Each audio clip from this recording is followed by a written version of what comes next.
आत्म प्रदेशों की पावन धरा पर सम्यत्व का पुष्प अंकुरित करने का महान 10 लक्षण महापर्व है। ऐसे पावन प्रसंगों के अवसर पर ज्ञानी धर्मात्मा आत्म स्वरूप में अपनापन करते हैं, उस आत्मा को जानते हैं और आत्मा में स्थिरता करते हैं, तो परिणति में रत्नत्रय स्वरूप वीतराग दशा प्रकट होती है और उस वीतराग दशा के काल में ही उत्तम क्षमादिक 10 धर्म प्रकट होते हैं। उत्तम क्षमादिक 10 धर्म के धारी दिगंबर संत मुनिराज हैं। उनकी परिणति में 3 चोकड़ी कषाय के अभाव पूर्वक जो शुद्धोपयोग और वीतराग दशा प्रकट होती है, उसी काल में उनके उत्तम क्षमादिक 10 धर्म प्रकट होते हैं और 10 धर्मों की प्रकटता होने पर ही जब परिपूर्ण लीनता हो जाती है तो साक्षात सिद्धालय में विराजमान हो जाते हैं, मोक्ष महल में प्रवेश कर जाते हैं। किंतु व्रती श्रावक पंचम गुण स्थान वाले, जिनके 2 चोकड़ी कषाय के अभाव पूर्वक परिणति में वीतराग दशा प्रकट होती है, तो उतने अंशों में पर्याय में उनके भी उत्तम क्षमादिक 10 धर्म होते हैं। अविरत सम्यक दृष्टि चतुर्थ गुण स्थानवर्ती, जिसके 1 चोकड़ी कषाय का अभाव हुआ है, उसके भी पर्याय में वीतराग परिणति प्रकट होती है। उस वीतराग परिणति के काल में अनंतानुबंधी कषाय के अभाव पूर्वक उत्तम क्षमादिक 10 धर्म उसके भी है। तो अनंतानुबंधी कषाय के अभाव पूर्वक ये उत्तम क्षमादिक 10 धर्म अंकुरित होते हैं, अर्थात प्रकट होते हैं। 2 चोकड़ी अर्थात अनंतानुबंधी और अप्रत्याख्यानवर्णी कषाय के अभाव पूर्वक ये उत्तम क्षमादिक 10 धर्म पल्लवित होते हैं, अर्थात विकसित होते हैं। 3 चोकड़ी कषाय के अभाव पूर्वक परिणति में ये उत्तम क्षमादिक 10 धर्म परिपूर्णता को प्राप्त होते हैं और अरहंत और सिद्ध अवस्था में तो ये परिपूर्णता को प्राप्त हो ही जाते हैं। कि पहले गुणस्थान से तीसरे गुणस्थान तक अशुभोपयोग का काल है, घटता हुआ अशुभोपयोग है। 4थे गुणस्थान से 6ठे गुणस्थान तक, भैया पूरा खोल के रखो, गले के ऊपर भोजन पड़ता है। 4थे गुणस्थान से 6ठे गुणस्थान तक बढ़ता हुआ शुभोपयोग है और 7वें गुणस्थान से 12वें गुणस्थान तक बढ़ता हुआ शुद्धोपयोग है और 13वां और 14वां गुणस्थान क्या है माता जी? हैं? बहुत बढ़िया, शुद्धोपयोग का फल है। 13वां और 14वां गुणस्थान क्या है कि ये शुद्धोपयोग का फल है। पहले से तीसरे गुणस्थान तक घटता हुआ अशुभोपयोग है, 4थे से 6ठे तक बढ़ता हुआ शुभोपयोग है, 7वें से 12वें तक बढ़ता हुआ शुद्धोपयोग है और 13वां और 14वां गुणस्थान तो शुद्धोपयोग का फल है। और सिद्ध अवस्था क्या है? का अतीन्द्रिय आनंद की दशा है।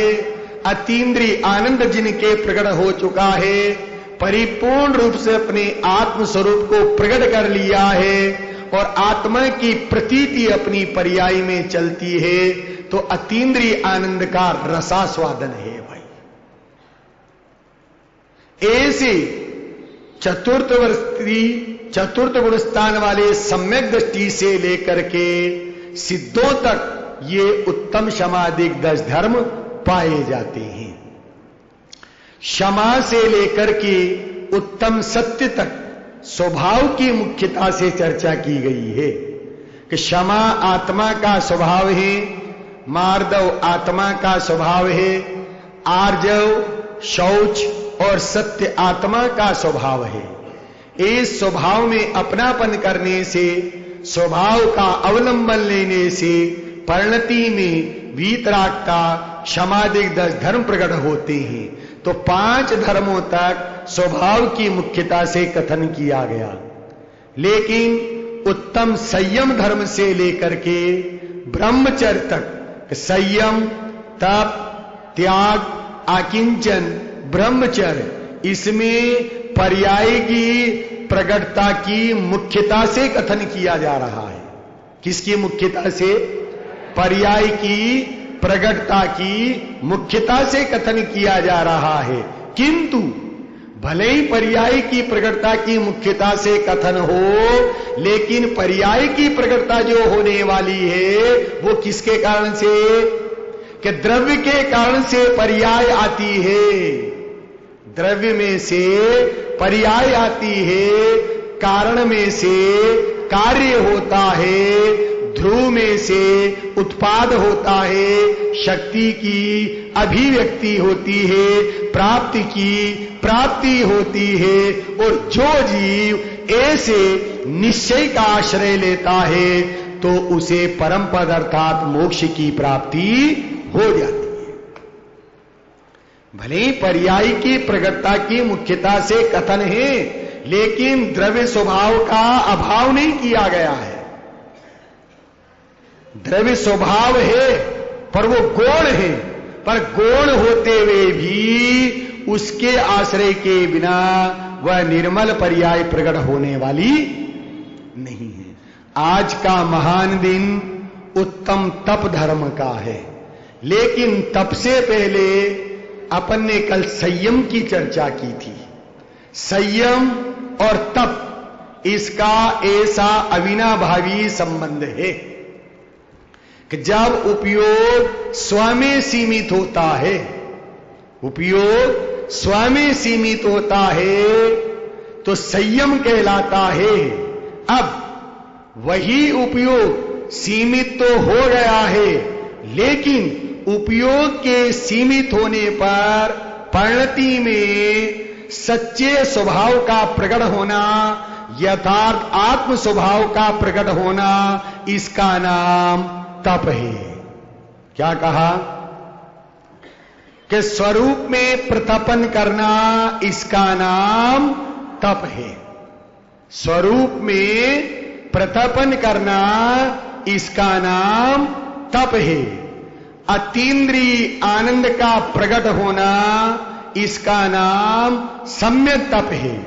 ध्यान से सुनना भाई, अतीन्द्रिय आनंद का प्रकट होना, इसका नाम सम्यक तप है। अब चैतन्य चमत्कार का पुरस्कृत रूप होना, वो तपस्वी है, और ज्ञान का तिरस्कार होना, वो तापसी है।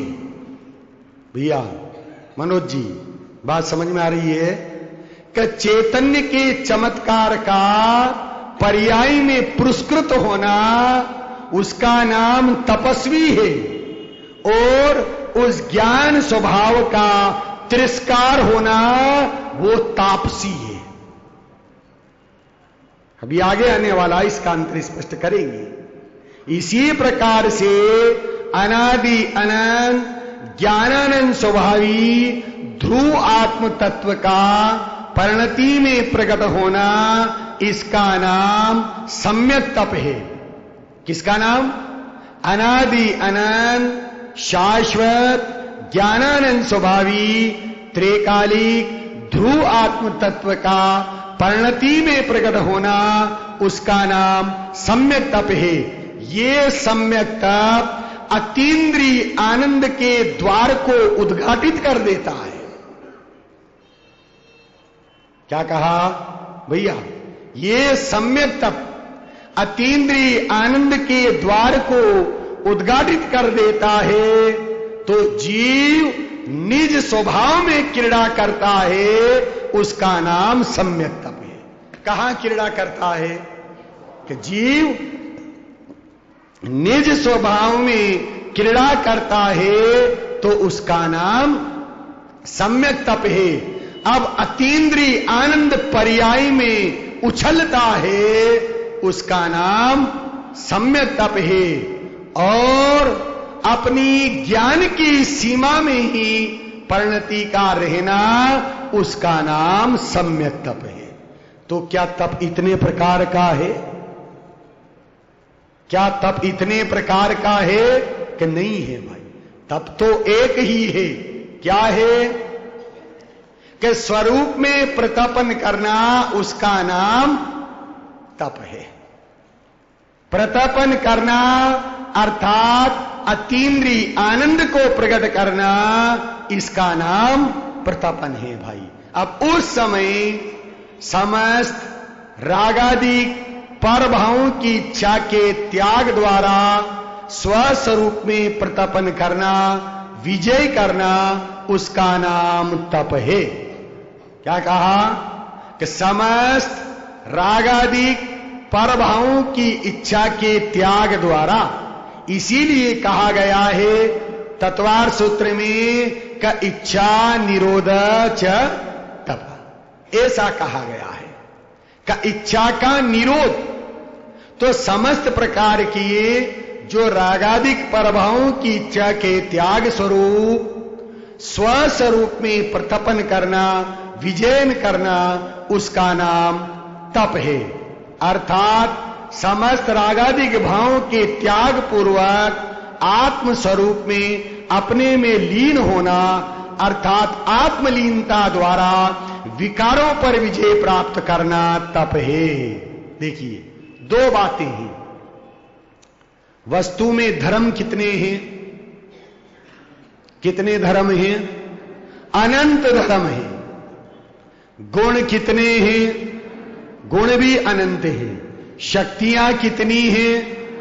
अनंत है। अब गुण और धर्म में अंतर क्या है? गुण और धर्म में अंतर क्या है?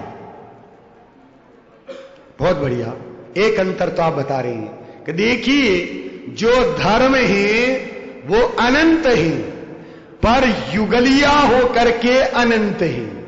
युगलिया अर्थात युगल रूप में होकर के धर्म अनंत है। कैसे? अस्ति नास्ति, तत् अतत्, सत असत, नित्य अनित्य, एक अनेक, अभेद भेद, ऐसे युगल रूप में होकर के धर्म अनंत है, परंतु उनका परिणमन नहीं होता। धर्म का परिणमन नहीं होता है। आत्म स्वभाव में गुण अनंत है, पर एक एक होकर के अनंत है। कितने होकर के? एक एक होकर के अनंत है। और गुणों का परिणमन होता है। गुणों का क्या होता है? परिणमन होता है। तो यहां धर्म की मुख्यता से कथन किया गया है। क्या कथन किया गया? करे आत्मलीनता द्वारा विकारों पर विजय प्राप्त करना। इसमें अस्ति और नास्ति, अस्ति धर्म और नास्ति धर्म।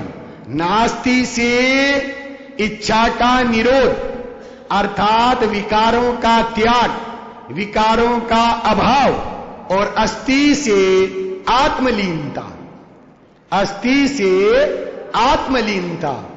तो तब किसका नाम है? कि नास्ति से जहां इच्छा निरोध को तब कहा है, अस्ति से वहां आत्मलीनता को ही सम्यक तप कहा है। आत्मलीनता का नाम ही तप है भाई।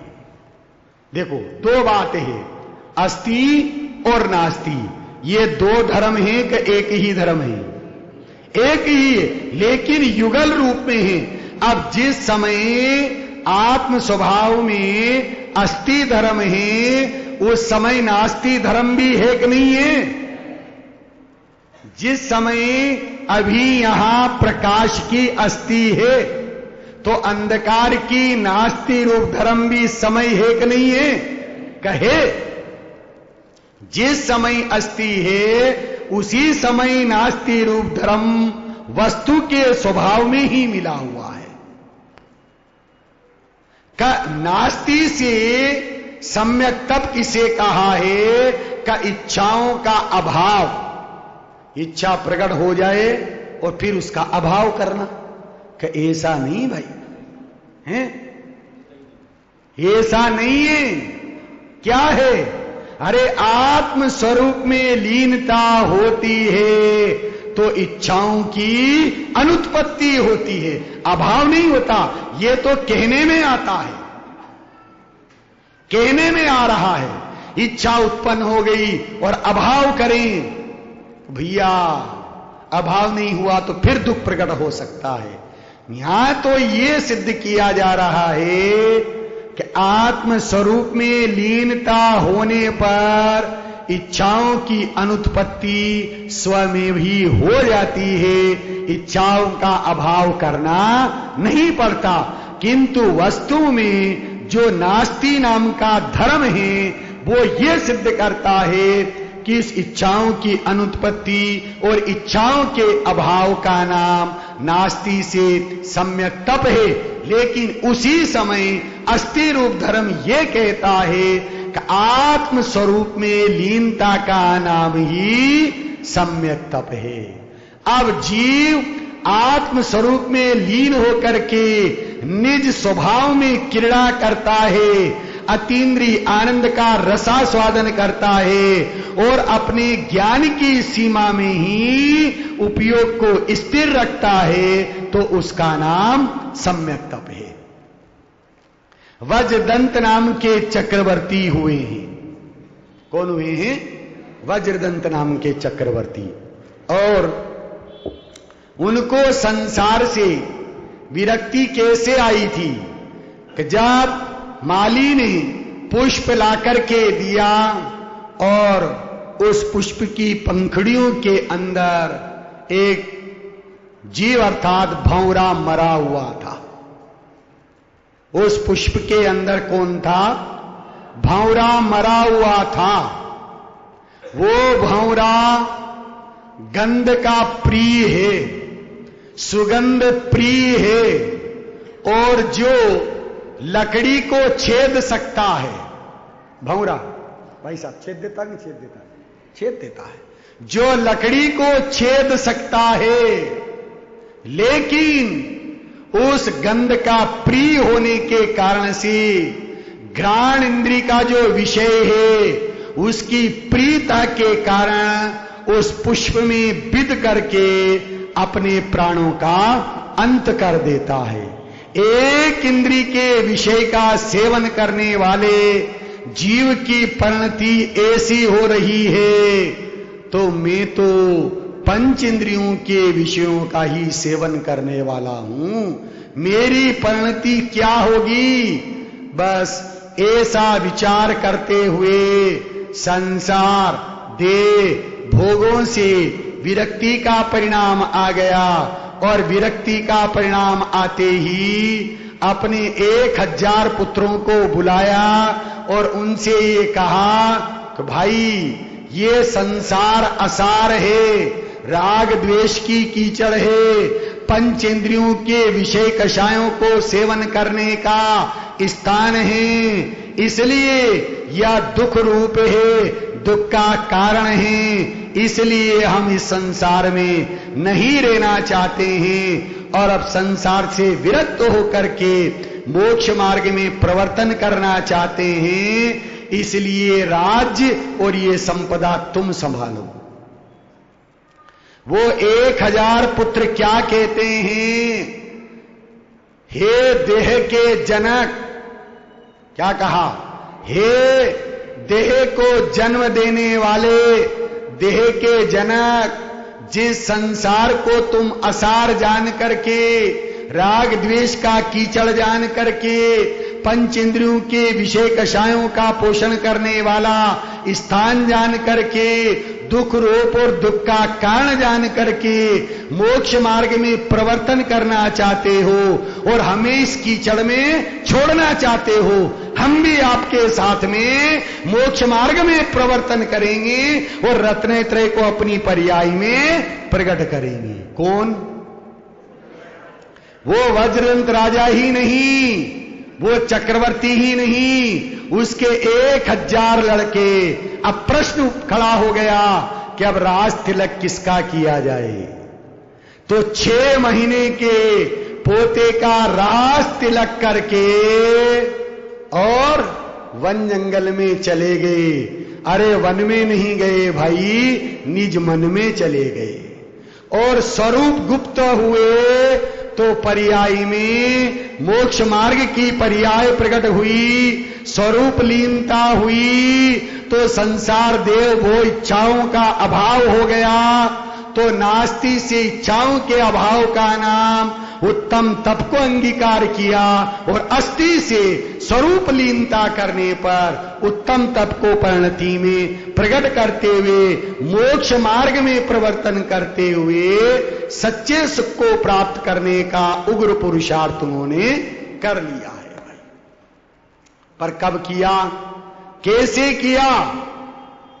कि संसार देव भोग और एक समय की पर्याय से भी विरक्त होकर के, उदासीन होकर के, उदासीन क्या कह रहे हैं? क्या मतलब है उदासीन का? उदासीन का किसी से नहीं बोलना, इसका नाम उदासीन नहीं भैया है। उद, उद मतलब उत्कृष्ट, उद मतलब उत्कृष्ट। इस 3 लोग 3 काल में उत्कृष्ट पदार्थ कौन है? कौन कहते हैं? कौन कहते हैं भाई? ये जिनागम कहता है, ज्ञानी कहते हैं। क्या मुनिराज से उपाध्याय बड़े होते हैं, उपाध्याय से आचार्य बड़े होते हैं, आचार्य से अरहंत बड़े होते हैं, अरहंत से सिद्ध बड़े होते हैं और सिद्ध से बड़ा कौन है? का मैं हूं। या समझने की कोशिश करना भाई, समझने अर्थ का अनर्थ मत कर देना भाई। हैं कि पंडित जी ने अपने आप को सिद्ध से भी बड़ा बता दिया। भैया भैया भावार्थ समझना भाई। ये निश्चय नहीं का कथन है, परम शुद्ध निश्चय नहीं का कथन है, उपादान का कथन है। मुनिराजों से उपाध्याय बड़े हैं, उपाध्याय से आचार्य बड़े हैं, आचार्य से अरहंत बड़े हैं, अरहंत से सिद्ध बड़े हैं और सिद्ध से मैं बड़ा हूं। उद मतलब उत्कृष्ट, सर्वोत्कृष्ट। लोक में जो सर्वोत्कृष्ट परम पवित्र पदार्थ है वो अपना ज्ञायक स्वरूपी भगवान आत्मा है, वो है उत्कृष्ट उद। और उसमें आसीन होना, उसका नाम है उदासीन। जब ऐसी उदासीनता आवे, स्वरूप लीनता होए, तो बाही में इच्छाओं का अभाव हो जाता है। तो अस्ति और नास्ति दोनों से पर्यायी में उत्तम तप धर्म प्रकट हो जाता है। जयद्रथ हुए हैं, उनकी पत्नी का नाम सुलोचना था। जयद्रथ, उनकी पत्नी का नाम सुलोचना था। जयद्रथ ने अपनी पत्नी से कहा कि देखो, स्वरूप का पतन करने वाली पत्नी नाम क्यों पड़ा है भाई मनोज जी? स्वरूप से पतित करने वाली है, स्वरूप का पतन करने वाली है। इस पत्नी को इंग्लिश में क्या कहते हैं? वाइफ कहते हैं। कि जब तक तुमको अच्छी लगती रहेगी वाइफ, आत्मघात करने को बनती रहेगी वो नाइफ। नाइफ का मतलब समझ क्या होता है? चाकू। कि जब तक तुमको अच्छी लगती रहेगी वाइफ, आत्मघात करने को बनती रहेगी वो नाइफ। हटा दृष्टि को नाइफ से, परिणति को कर राइट, तो निश्चित रूप से मिलेगी तुझे गति 5। कौन सी 5 गति है भाई? तो जयद्रथ ने अपनी पत्नी से कहा कि अरे देह में रमण करने वाली, आत्म स्वरूप का पतन करने वाली, अब मैं अनादि अनंत उस ज्ञान परिणति, ज्ञान लक्ष्मी स्वपत्नी का वर्ण करना चाहता हूं और संसार देह भोगों उसको छोड़ करके मोक्ष मार्ग में प्रवर्तन करना चाहता हूं। तो वो सुलोचना उनकी पत्नी क्या कहती है कि अरे पति परमेश्वर, जिस संसार को तुम राग द्वेष रूप दुख का कारण जान करके मोक्ष मार्ग में प्रवर्तन करना चाहते हो, अपनी ज्ञान रूपी लक्ष्मी का वर्ण करना चाहते हो, तो मैं भी उससे दूर रहने वाली नहीं हूं। अब मैं भी अपने निज कारण परमात्मा पति परमेश्वर के शरण में जाना चाहती हूं। तो वो भी उनके साथ में वैराग्य को धारण करती है। लेकिन उनके 52 युगलिया पुत्र थे। कितने थे? 52 युगलिया पुत्र। इसका मतलब कितने हो गए? 104 पुत्र। उनको बुलाया और उनसे कहा दोनों ने, भाई अब हम ज्ञान रूपी लक्ष्मी का वर्ण करना चाहते हैं, मोक्ष रूपी लक्ष्मी को अपनी प्रणति में प्रकट करना चाहते हैं, इसलिए ये राजपाट, ये संपदा तुम संभालो। तो 52 युगलिया पुत्र क्या कहते हैं कि हे देह के जनक और जननी, जिस मोक्ष लक्ष्मी का वर्ण करने के लिए तुम मोक्ष मार्ग में प्रवर्तन करना चाहते हो और हमें संसार मार्ग में छोड़ना चाहते हो, हम भी आपके साथ में मोक्ष मार्ग में प्रवर्तन करेंगे।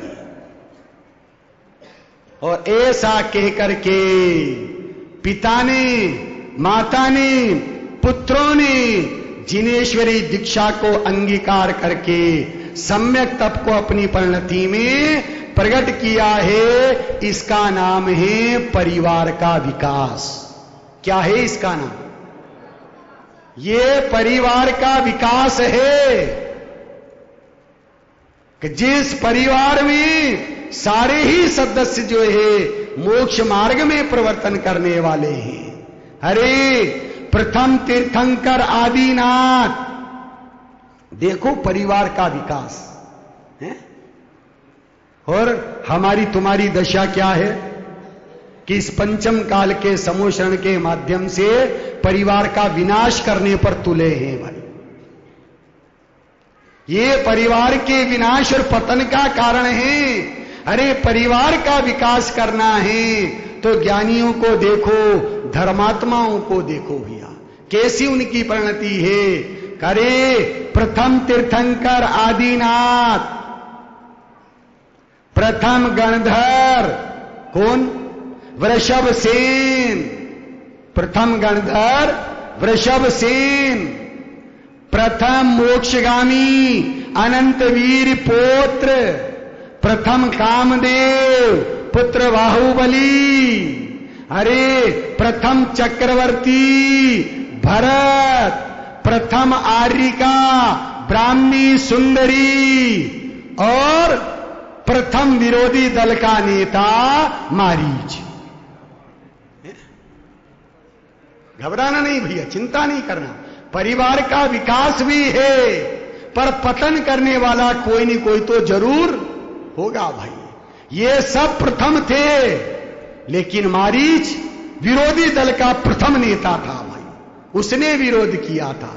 लेकिन हुंडी उसकी भी बन चुकी थी क्या उसे भी मोक्ष लक्ष्मी का वर्ण होगा भाई। ये परिवार का विकास है। अब निर्णय हमें करना है कि परिवार का विकास करना है कि परिवार का पतन करना है। भैया मनोज जी, क्या करना है? अगर विकास करना है तो मोक्ष मार्ग में प्रवर्तन करने के लिए मैं ज्ञायक स्वरूपी भगवान आत्मा हूं, ऐसे ज्ञायक स्वरूपी भगवान आत्मा में अपनापन करें, उसकी श्रद्धा करें, उसका ज्ञान करें और उसकी लीनता करेंगे तो परिणति में मोक्ष मार्ग प्रकट होगा और परिवार का विकास होगा। और ये नहीं होगा तो पतन तो अवश्यंभावी है भाई। ये आज का महान उत्तम तप धर्म का दिन हमें यह कहता है कि भाई इच्छाओं के निरोध पूर्वक, पर उसमें आत्म स्वरूप की लीनता पूर्वक जब इच्छा का निरोध होगा तो परिणति में उत्तम तप धर्म जो है प्रकट होगा। अब निश्चय से उत्तम धर्म की चर्चा तो आत्म स्वरूप की लीनता की अपेक्षा। अब बहिरंग में, बाही में उत्तम तप धर्म किसे कहा है? का तप के दो भेद किए गए हैं, एक बहिरंग तप और एक अंतरंग तप। अब बहिरंग तप जिसके 6 भेद किए और अंतरंग तप के भी 6 भेद किए गए। जब भेद हो जाते हैं तो ये अंतरंग तप किस रूप में रहा?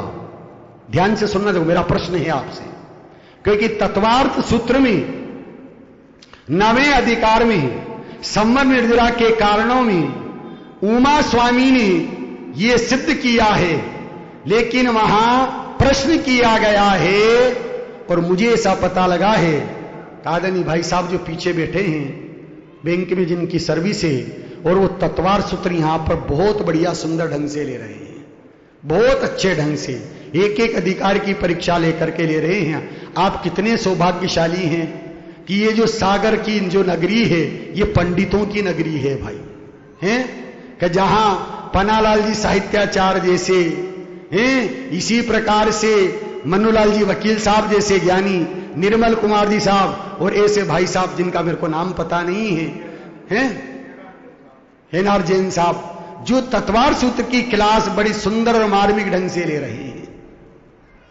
तो आप बड़े सौभाग्यशाली हैं। और हमारे यहां भी अभी वर्तमान में तत्वार सूत्र की ही स्वाध्याय चल रही है और चलते चलते 4 वर्ष हो चुके हैं। 9वें अधिकार में अभी आए हैं, अभी पूर्णता की ओर नहीं है। तो उस 9वें अधिकार में उमा स्वामी ने यह सिद्ध किया है कि ये जो 6 प्रकार के बहिरंग के और 6 प्रकार के जो अंतरंग के तप कहे हैं, ये तो भेद रूप है। क्या इन भेद रूप तपों के कारण से शुद्धोपयोग प्रकट होता है या सम्यक तप होता है? यह हमारा प्रश्न है। क्या हो सकता है जवाब?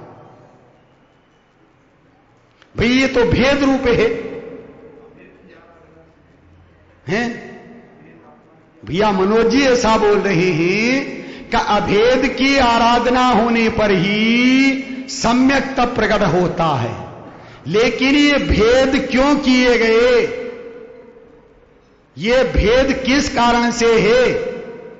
तो वे आचार्य देव जवाब देते हैं कि भाई जब जीव अभेद अनादि अनंत ज्ञानानंद स्वभावी त्रैकालिक ध्रुव आत्म तत्व में नहीं रह पाता है और उपयोग बाहर आता है, तो उपयोग की बहिर्मुख दशा में 6 प्रकार के बहिरंग के तप होते हैं।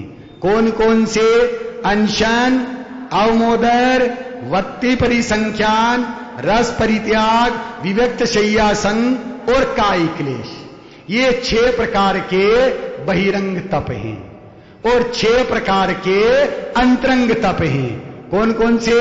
प्रायश्चित, विनय, वेयाव्रत, स्वाध्याय, वयोत्सर्ग और ध्यान। ये तो भेद रूप हैं। तो क्या इन भेदों से अभेद की प्राप्ति होती है? अभेद रूप सम्यक तप होता है का ऐसा नहीं है। ये 6 प्रकार के बहिरंग के और अंतरंग के तप, जब अंतरंग के तप कहे हैं तो अंतरंग में भेद कैसा? देखो बात समझने की कोशिश करना भाई। देखो जब अंतरंग के हैं तो अंतरंग में तो एक अभेद आत्मा है, फिर अंतरंग के भेद कैसे? और जब भेद कर दिए हैं तो अंतरंग रहा कैसे? अनशन अवमोदर धरो परिसंख्यान वरो सुरस परिहरो कसो निज काया संन्यास सुधारो षटतप बाल बताया प्राश्चित स्वाध्याय विचार व्यावृत्ति धार समाधि समार छोड़ तन ममता निज कीजे उत्तम ध्यान सो आवे समता इच्छा की पवन थमावे मन का जल अचल बनावे तप ज्ञान झलकी दर्शावे निर्वाण तुरंत पद पावे जस लाभी ख्याति जग रूप सकल का नाश आत्म का वास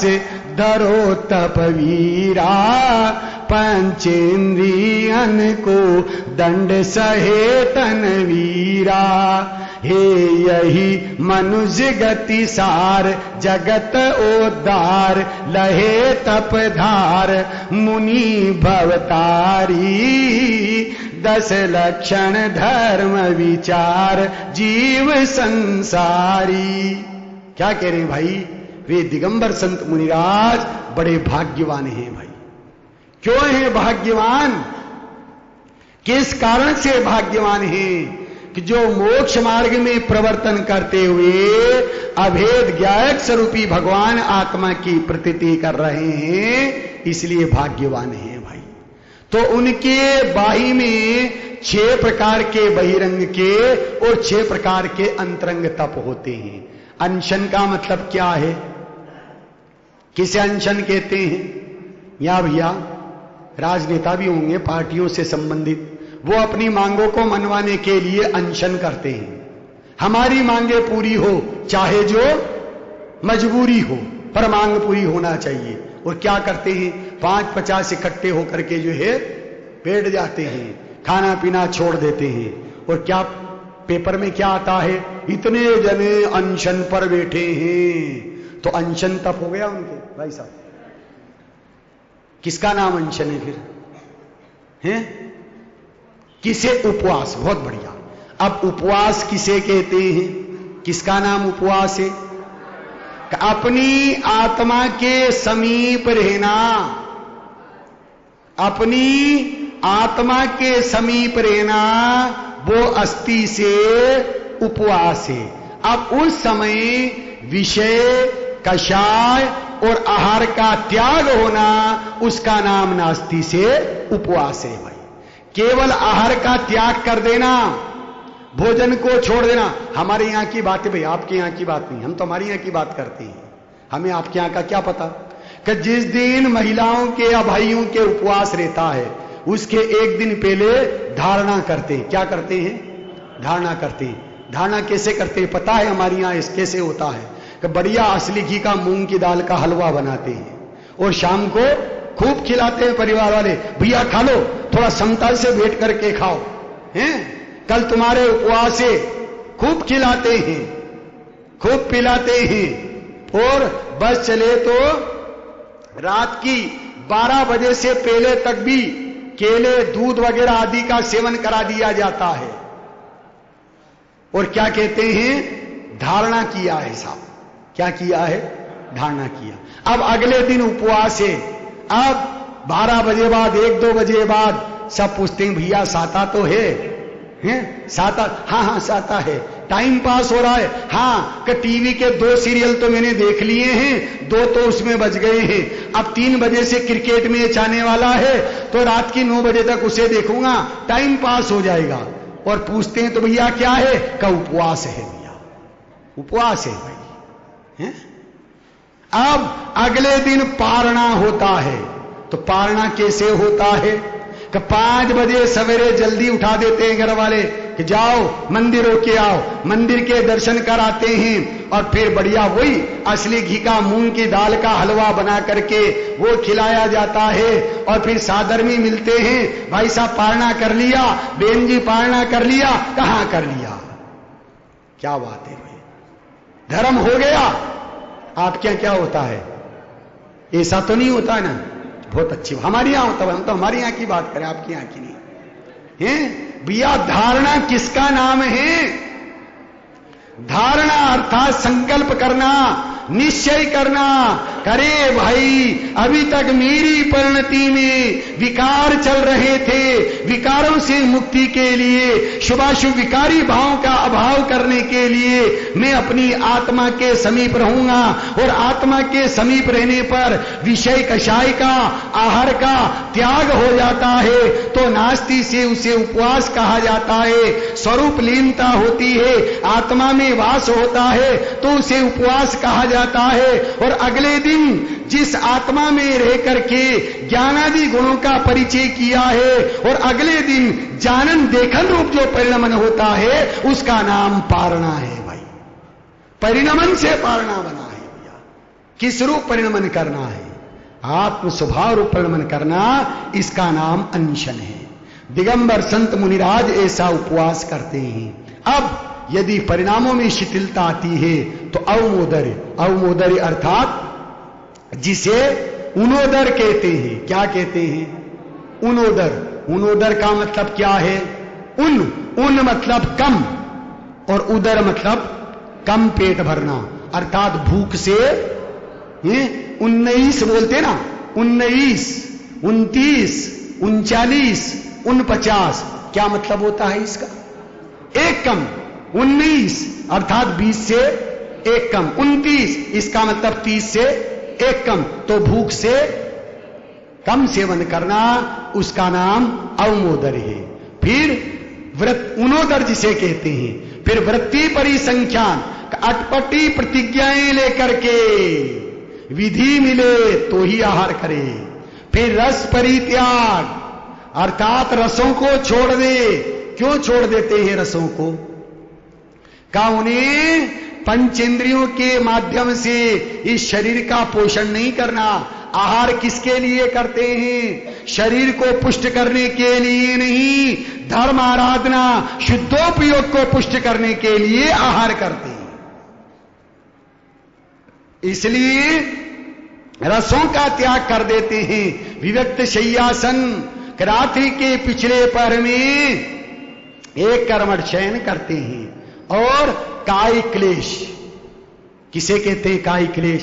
कि इस काया को क्रश करना, काया को सुखा देना, इसका नाम तप है कि नहीं? किसे क्रश करना है? बहुत बढ़िया, कषायों को क्रश करना।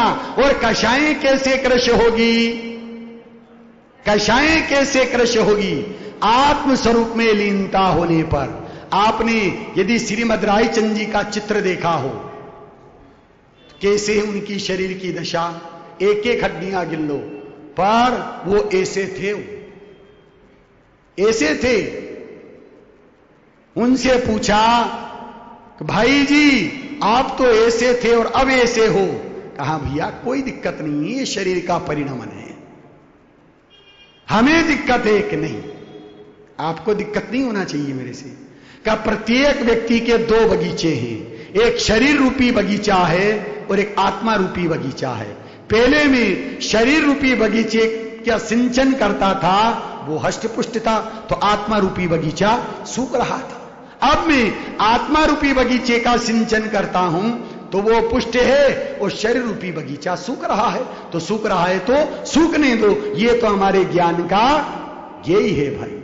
कषायों को क्रश करते हैं, शरीर क्रश हो जाए सहज में ही, लेकिन कषायों का जो क्रशपना होगा वो किसके कारण से माता जी?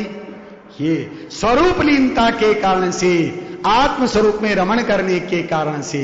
तो 6 प्रकार के ये बहिरंग तप हैं। ये बहिरंग तप किसकी पुष्टि करते हैं? अंतरंग तपों को पुष्ट करते हैं। अब अंतरंग तपों के भी भेद किए गए। प्रायश्चित, किसका नाम प्रायश्चित है? आप क्या क्षमावाणी चतुर्दशी के दिन होती है कि पड़वा के दिन होती है? कब होती है? हैं? एकम के दिन बोलते ना, पड़वा ही बोलते ना। एकम के दिन होती है चतुर्दशी के दिन। हमारे यहां तो चतुर्दशी को निपटा लेते हैं सब। इतनी फुर्सत कहां है बनियों को? बने बनाए हैं वो तो हैं, और जो बने बनाए हैं वो बनिए हैं, और उनको इतनी फुर्सत कहां कि 2 दिन इंतजार करें। 14 के दिन रात्रि में ही घर घर जाकर के उत्तम क्षमा साहब मिच्छामी दुक्कड़म क्षमा मांग लेते हैं। अरे भैया, ऐसा महान पर्व का दिन, और उस दिन सारे नगर में घूमे कितने जीवों की विराधना होती है भाई। पड़वा के दिन क्षमावाणी का पर्व है भाई। तो प्रायश्चित क्यों किया जाता है? अपराध किया है हमने तो उसके लिए क्षमा याचना। पर ये तो अंतरंग तप है। थोड़ा विचार करें गहराई से। प्रायश्चित अंतरंग तप है। प्रतिक्रमण, सामायिक, प्रत्याख्यान, ये इसके भेद रूप हैं। और फिर इसे अंतरंग तप कह रहे हैं। क्या अपराध किया है? कहां अपराध किया है? मैंने आज तक उस ज्ञायक स्वरूपी भगवान आत्मा की विराधना की है, उस अनादिनाथ की विराधना की है। ये सबसे बड़ी भूल है, ये सबसे बड़ा अपराध है। इसलिए इस अपराध की मुक्ति के लिए मैं अब स्वयं अपनापन करता हूं। इसका नाम निश्चय से प्रायश्चित है भाई। दूसरा है विनय। क्या है? कौन सा तप है? बहिरंग एक अंतरंग है? अंतरंग है। तो अब विनय किसकी करें? देखिए, मैंने 3-4 दिन पहले पूजन के समय लिया था क्या विनय सबसे बड़ा पाप, विनय सबसे बड़ा पुण्य, और विनय सबसे बड़ा धर्म। विनय सबसे बड़ा पाप, विनय मिथ्या। अरे भैया, ये अपना मस्तक सड़ा नारियल नहीं है, इसे जहां चाहो वहां जाकर के फोड़ दिया। ये हमारा मस्तक झुकेगा तो वीतरागी देवशास गुरु के चरणों में ही झुकेगा। कुदेव कुगुरु धर्म, उनके चरणों में हमारा मस्तक झुकने वाला नहीं है। और यदि झुकाते हैं तो विनय मिथ्यात्व के रूप में सबसे बड़ा पाप है भाई। 16 कारण भावनाओं में विनय संपन्न भावना के रूप में सबसे बड़ा पुण्य है। अब विनय तप जो अंतरंग है, अब किसकी विनय करें? जिसको नहीं जाना था, खेद प्रकट करते हुए प्रायश्चित रूप में पहला अंतरंग तप प्रकट हुआ, प्रायश्चित किया, उस ज्ञानानंद स्वभाविक त्रैकालिक ध्रुव आत्म तत्व में अपनापन किया।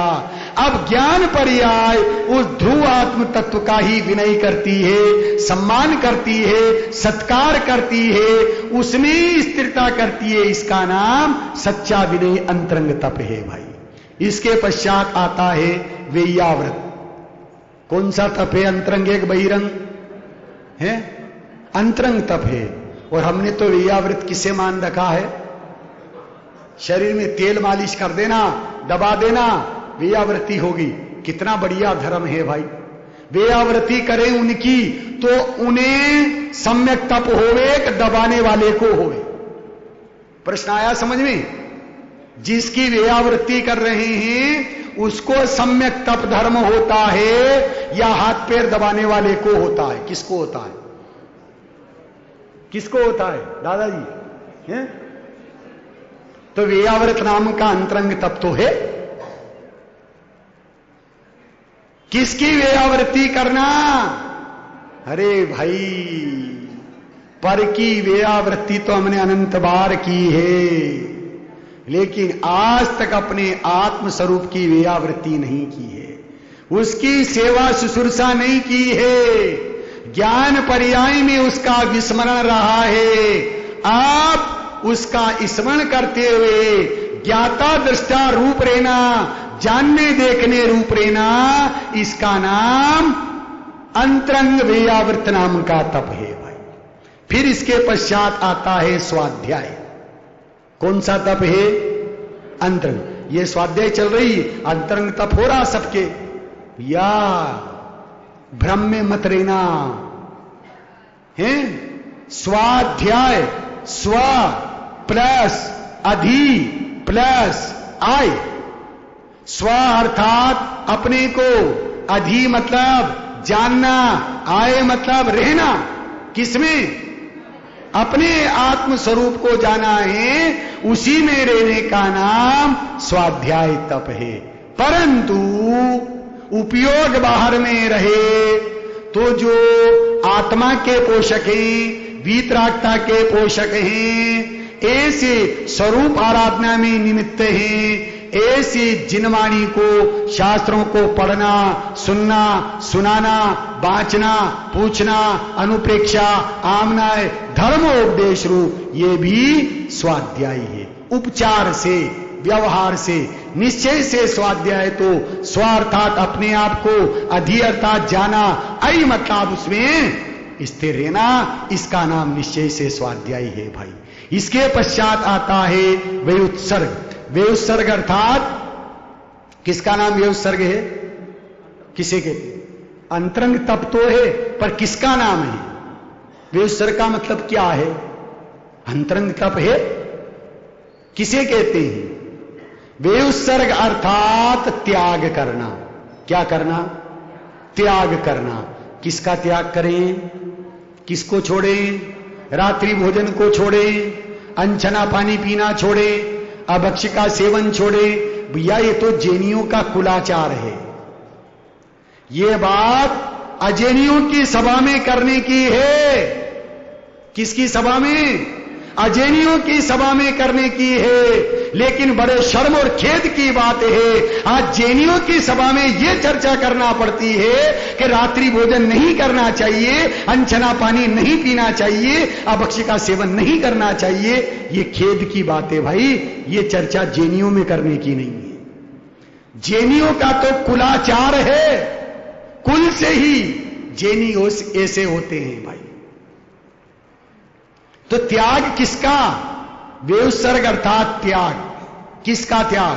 कि बहिरंग और अंतरंग परिग्रह के त्याग पूर्वक जो स्वरूप लीनता होती है, उसका नाम व्युत्सर्ग है। अब त्याग कैसे होता है? कि ग्रहण पूर्वक त्याग होता है। कैसे होता है? ग्रहण पूर्वक त्याग होता है। तो ग्रहण किसका? ग्रहण किसका?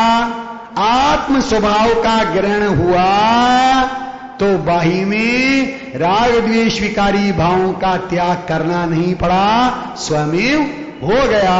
इसका नाम है व्युत्सर्ग तप। और अंतिम जो अंतरंग तप है वो क्या है? ध्यान है भाई। ध्यान की संक्षिप्त चर्चा अपन ने 1-2 दिन पहले भी की थी, प्रसंगानुसार संक्षिप्त करते हैं। समय तो आपका हो गया है, लेकिन फिर भी 5 मिनट और लेता हूं मैं। कि ध्यान जो अंतरंग तप है और जिसका संबंध स्वरूप आराधना, स्वरूप लीनता से है, ऐसे ध्यान को यदि हम शरीर की क्रिया से संबंधित कर देते हैं या अन्य दूसरे प्रकार की योग या प्राणायाम आदि क्रियाओं से ध्यान का संबंध स्थापित कर देते हैं, तो जिनागम ये कहता है, आचार्य देव ये कहते हैं कि तुम ध्यान के नाम पर ध्यान की हत्या कर रहे हो। भाई साहब संतोष जी, ध्यान के नाम पर ध्यान की हत्या कर रहे हैं भाई। क्यों? कि इस बाह्य प्रवृत्ति का नाम ध्यान नहीं है। एकाग्र चिंता निरोधा ध्यान, ये ध्यान का लक्षण कहा है। एकाग्र, एक का एकम भग। किमचंद भाई पंच सकार नाम का चूर्ण देते थे सोनगढ़ में। पंच सकार नाम का चूर्ण देते थे। क्यों? का अनादि से हमें मिथ्यात्व का कब्ज हो रहा है। बुखार आवे, वेदराज जी के पास जावे, वो नब्ज देखे और नब्ज देख करके बुखार का इलाज नहीं करता है। काय का इलाज करता है? कब्ज का इलाज करता है। तो खेमचंद भाई की कक्षा में जब बैठते थे तो वो जो है इलाज काय का करते थे? का अनादि का जो मिथ्यात्व का कब्ज हो रहा है उसके लिए वो पंच सकार नाम का चूर्ण देते थे। क्या है वो पंच सकार नाम का चूर्ण? का एकम भज सर्वतज करी ज्ञान दर्शन चारित्र की बनज, तो आएगी तेरी पर्यायी में अतीन्द्रिय आनंद की उपज और अनंत काल तक सिद्ध शिला पर लहराएगा तेरा धर्म ध्वज। अपने धर्म ध्वज को लहराने के लिए भाई अपने उपयोग को एकाग्र एक रूप में अग्रसर करना। एक कौन है? किसका आत्मा? मेरा आत्मा भाई। उस एक ज्ञानानंद स्वभावी त्रिकालिक ध्रुव आत्म तत्व में अपने उपयोग को एकाग्र करना, सन्मुख करना, उसमें लीनता करना, उसका नाम ध्यान है भाई। उपयोग जो अनंत गेयों में जा रहा था, अनंत गेयों में भटक रहा था, पर द्रव्यों में, पर पदार्थों में, विकारी परिणामों में, शुभाशुभ विकारी भावों में जो उपयोग जा रहा था, उस उपयोग को वहां से हटा करके उसको ज्ञायक में केंद्रित कर दिया। अर्थात ज्ञान की विकेंद्रीय रूपकरण किरणों को ज्ञायक में केंद्रित कर देना, बस उसका नाम ध्यान है। और जब ऐसा ध्यान होता है तो कर्मों की निर्जरा होती है भाई। ये सर्वोत्कृष्ट साधन है मोक्ष प्राप्ति का। लेकिन इस साधन से पहले टोडरमल जी के शब्द याद रखना कि भाई तत्वाभ्यास करना, आगम का सेवन करना, तत्वाभ्यास से निर्णय करना, भेद विज्ञान को जागृत करना और भेद विज्ञान को जागृत करते हुए स्व को स्व और पर को पर जान करके स्व में उपयोग की लीनता करना, इसका नाम उत्तम ध्यान है। और ऐसा सर्वोत्कृष्ट उत्तम ध्यान होने पर ही परिणति में सम्यक तप धर्म प्रकट होता है। ऐसा सम्यक तप धर्म हमें कब प्रकट करना है भैया? अरे नहीं हो, चिंता की बात नहीं है, लेकिन श्रद्धा और विश्वास तो ऐसा कर लें भाई कि अभी प्रकट करें भाई। वो ज्ञान का ध्येय, ध्यान का ध्येय, दृष्टि का विषय, चारित्र की चर्या का विषय वो ज्ञायक स्वरूपी भगवान आत्मा बन जाए तो ध्यान दो पर्याय तो प्रकट होगी, वो जाएगी कहां? पहले मैं बोलूंगा फिर आप सभी बोलना भाई, बिल्कुल शांत चित्त होकर के। अब तीती रह गई थोड़े रन की, अब तीती रह गई थोड़े रन की, अब तीती रह गई थोड़े रन की, अब तीती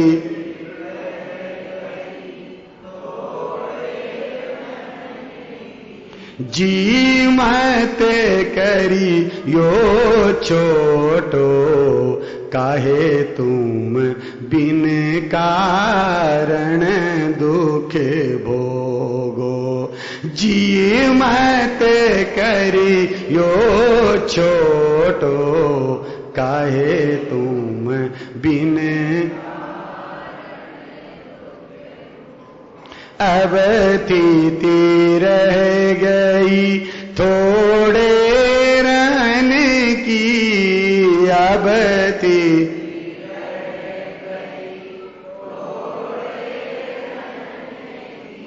अक्षय अनंत शक्ति को स्वामी, अक्षय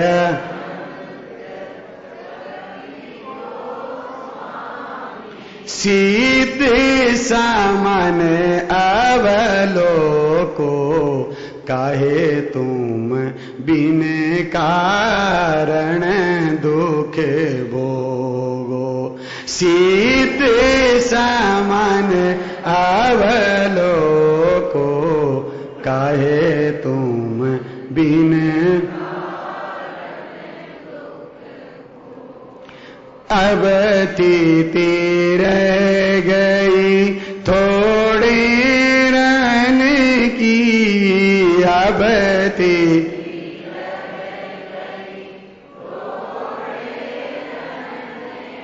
जी मति करियो छोटो, काहे तुम बिन कारण दुख भोगो। जी मत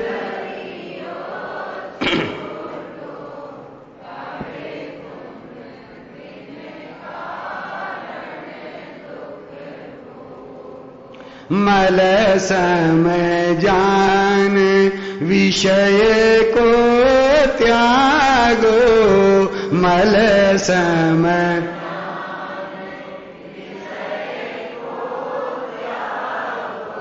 मल सम जान विषय को त्यागो, मल सम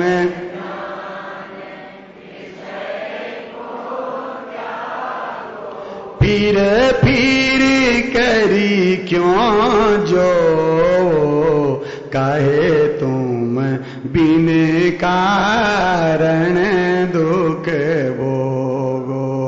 फिर फिर करी क्यों जो, काहे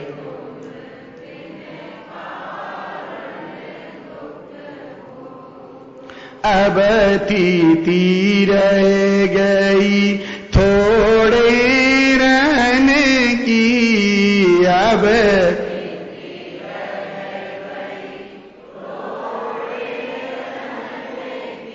जी मति करियो छोटो, काहे तुम बिन कारण दुख भोगो।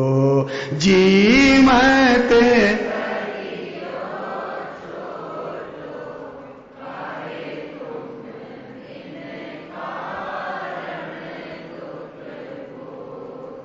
सुखमय साधु से सिद्धि तक लखेलो, सुख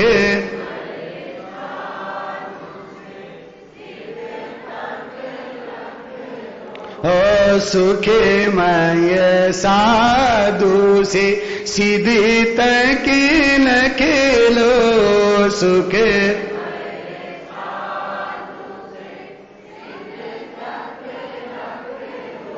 या में नाही है धोखो, काहे तुम बिन कारण दुख भोगो।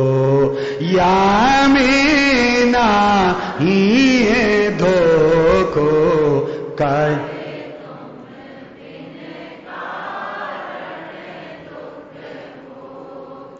अब तीती रह गई थोड़े रहने की, अब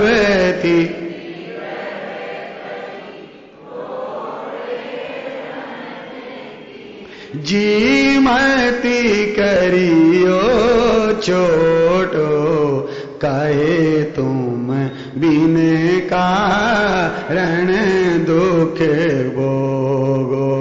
जी मत